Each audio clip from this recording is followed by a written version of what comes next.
Hey there, it's CJ William. I'm cracking a pack. Today is pack number 8 in the Magic the Gathering Core Set 2014 Fat Pack Bingo.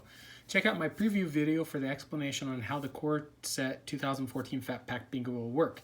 I've added a link to that preview video in the description below. So here we are, 2 packs left, and it's just getting sad. All that we've really gotten is one Shadowborn Apostle. That's it. Haven't been able to mark off any of the other free spaces. Just 2 more packs to go. So, I mean, I guess at this point what I'm really hoping for is in one pack to get another Shadowborn Apostle and Young Pyromancer, and there's our bingo. So, this is turning out to be one of the saddest value-wise set packs I've ever opened. So, let's cross our fingers and hope for something that's great in this fat pack. Number 8. Booster pack. Okay, first card, Time Ebb. So 3 mana, 2 and a blue, sorcery. Put target creature on top of its owner's library. This is an effect that I do like quite a bit. I prefer it to be instant speed, which is really nice. They attack with a big fatty, put it on top of their deck, makes them difficult to recast it.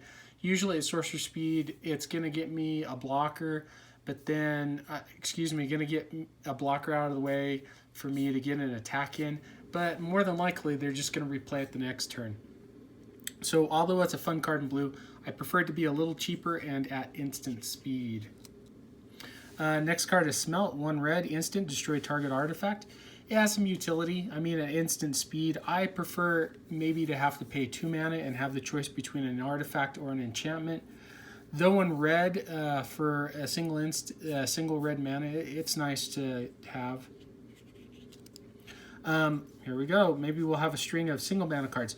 Ranger's Guile, single green, instant, target creature you control gets +1/+1 against hexproof until end of turn.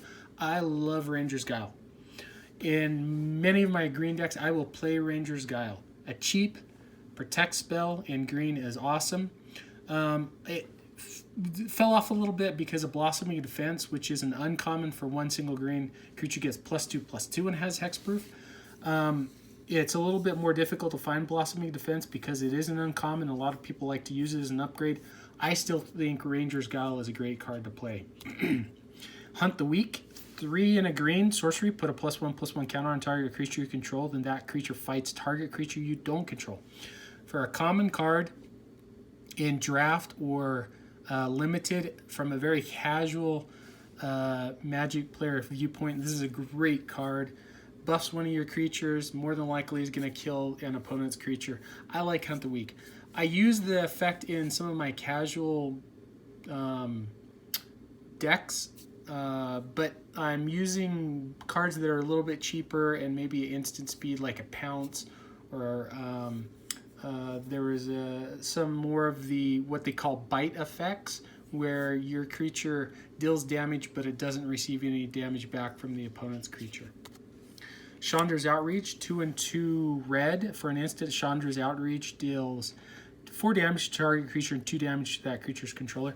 I like Shaundras Outreach. I think it was reprinted in M20, maybe M19, I'm not sure. In draft, phenomenal. Love it a ton in draft. It's a little slow in red, and there's a lot of other effects that do, a similar job and are a little cheaper or a little bit easier on the casting cost. But I do like Shaundras Outreach quite a bit. Seacoast Rate, we've seen this card before, 1 in a blue. It's a Drake, it's a 1/3 flyer. No, there's a lot of other flyers that I like to play in blue-white flyers or a flying deck that for 2 mana do quite a bit more and have an enter the battlefield ability. Solemn Offering, 2 and a white. Sorcery, destroy target artifact or enchantment, you gain 4 life. Early on, I played a playset of Solemn Offering in a couple of decks. It was around the time when Scars of Mirrodin block was in Standard, and there were a ton of artifacts going around. I haven't really played it much since. I think that there are cheaper things where I don't necessarily need the 4 life that, like basic disenchant works just as good. Quag Sickness, 3 mana, 2 and a black, enchant aura, enchant creature. Enchanted creature gets -1/-1 for each swamp you control. I've never played with this card before, but I can see it having quite a bit of utility, especially in a black deck. for 3 mana, there's a pretty good chance that I'm going to kill anything that's got toughness 3 or less. It scales upward when it's more of a mono black build. I don't know that I would play this unless I was in an enchantment matters sort of theme. So this was around during original Theros block, and with current Theros block, there's a lot of enchantments running out there. So it could have some utility in like a devotion or constellation. Divine Favor, 2 mana, 1 and a white, enchant aura, enchant creature. When Divine Favor enters the battlefield, you gain 3 life. Enchanted creature gets +1/+3. Talked about this previously as well. I like this card. Early on, I used to put it in a big defense deck. I had some angels going around. I had some life gain ability. This was great. Give it a bigger butt and gain 3 life. It trigger off some other life gaining sort of abilities like a Johnny Pridemate. Glade Cover Scout, 1 green, Elf Scout. It's a 1/1 that's got hexproof. So I remember in M14 this was kind of big. It kind of made its way into a Bogle's deck. It has hexproof, and with Theros you could put a lot of enchantments on top of it, like Aqueous Form and a blue-green build, Ordeal of Thassa, and it was going to get through. You couldn't target it. You were going to get some added ability to the enchantments that were stuck to it. Pretty cool card. I played with it a little bit in like a Bogle's deck that wasn't Bogle's, that was kind of during the Theros to Khans of Tarkir standard environment. Our first uncommon is Mana Weft Sliver. God, I cannot talk today. It's been a long day at work. I apologize. So Mana Weft Sliver. All right, I'm going to try it one more time.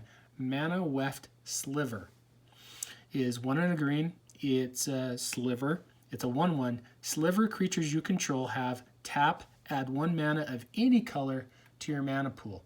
So this is a pretty cool Sliver.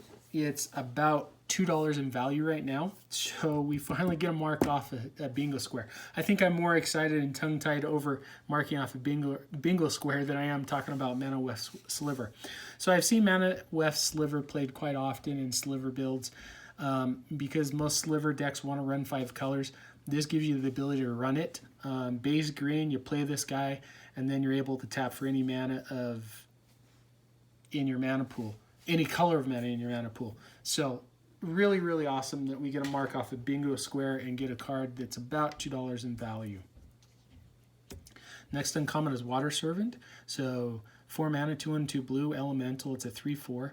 You can tap 1 blue and Water Servant gets +1/-1 until end of turn, or you can tap 1 blue and Water Servant gets -1/+1 until end of turn. I like Water Servant. It's got a great utility. I think it was reprinted in either a set in the current Pioneer block or maybe even standard block.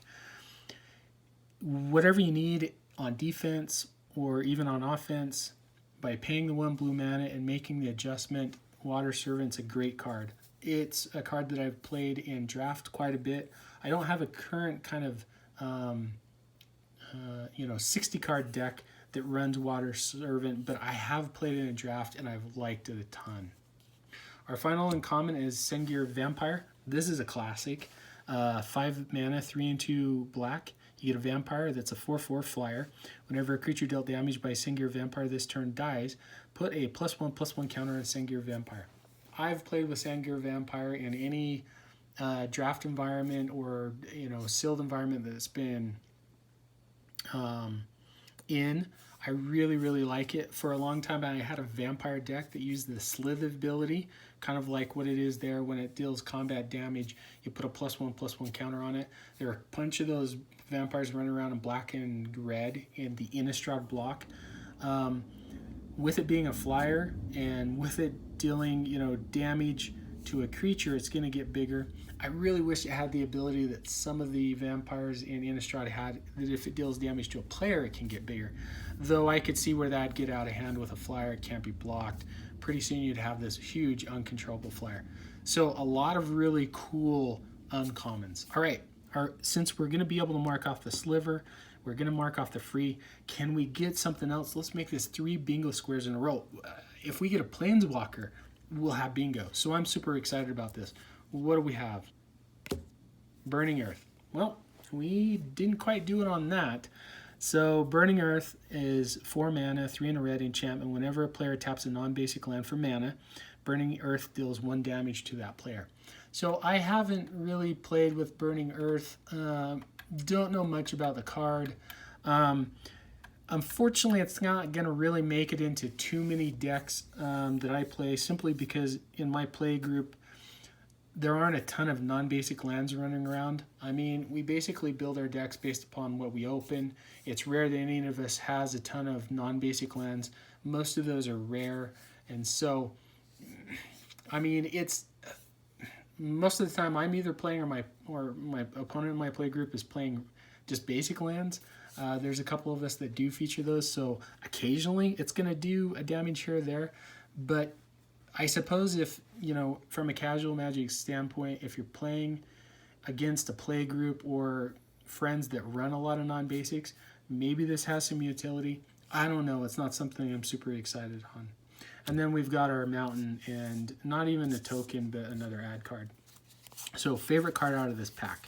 For me, the favorite card out of this pack is Sengir Vampire. It's an iconic card. I'm going to go out on a limb. I'm not 100% sure, but I think it was in the original Magic sets back in the day, like Alpha, Beta, and Limited.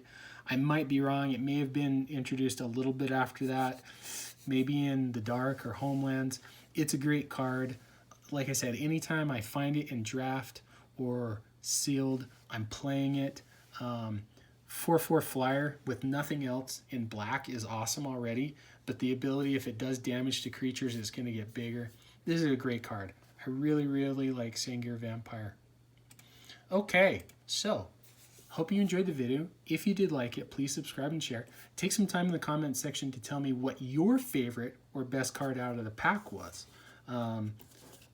Pretty excited already because we get to mark off 1 bingo square and the second bingo square. Now, unfortunately, we've got 1 pack left to crack. So hopefully in that last pack, we're going to hit the Planeswalker, or we're going to get lucky and get another Shadowborn Apostle and a Young Pyromancer. So until next time when I crack the last pack or pack number 9 in the Magic the Gathering Core Set 2014 Fat Pack Bingo.